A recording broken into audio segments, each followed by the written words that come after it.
The knock in the dark, the night was quiet, the kind of silence that hums after everyone has fallen asleep. The clock ticked softly in the corner, while I lay in bed staring at the ceiling, tangled in thoughts that refused to rest. There was nothing unusual about that Tuesday night until I heard it. A faint knock, not loud. Not hurry, just gentle, Mom. My eyes opened fully, soft, uncertain. He hadn't come to my room at night not since the days when thunder made him hide under my blanket. I sat up and opened the door. He stood there in the dim light of the hallway, his face pale, his hands twisting together, something in his eyes, fear, guilt, sadness, made my heart tighten. What is it, sweetheart? I asked quietly. He hesitated, glancing down the hall toward his father's study. His voice trembled when he finally spoke. Mom, I need to tell you something. I guided him to sit beside me, my heart already pounding. Mother knows midnight confessions never come without pain. He looked up at me, eyes glassy, and whispered words that froze the air between us. Mom, Dad is seeing someone else.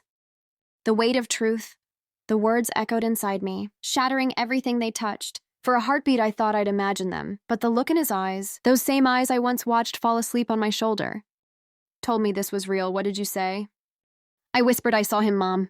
He replied, voice cracking. I didn't mean to. I wish I hadn't, but I did. He told me everything. How he came home early from practice, how his father's car wasn't in the driveway, how he saw him across the street standing with a woman.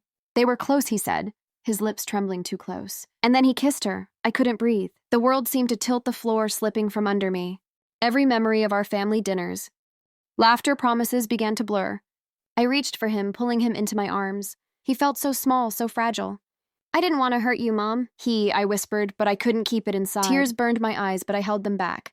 My son had carried a truth no child should ever have to bear. And now that truth was mine. Too heavy, sharp. Impossible to ignore the silence between us that night. After he fell asleep, I lay beside my husband in silence. His steady breathing felt almost cruel, peaceful, while my heart thundered inside my chest. I wanted to wake him to demand an explanation. To scream, but fear kept me still. Because asking would make it real. Morning came like nothing had changed, except everything had I made breakfast. Packed lunch smiled through the routine, but beneath the surface something had shifted.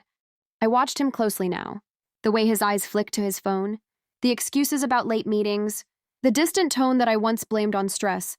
Every word felt like a thread unraveling the fabric of our life. And in that quiet destruction, I realized something deeper. Betrayal doesn't always arrive like a storm. Sometimes it seeps in like a shadow, soft, patient and silent, until the light you once trusted disappears completely. That night changed everything, not because of what my son saw, but because it made me see what I'd been too afraid to face.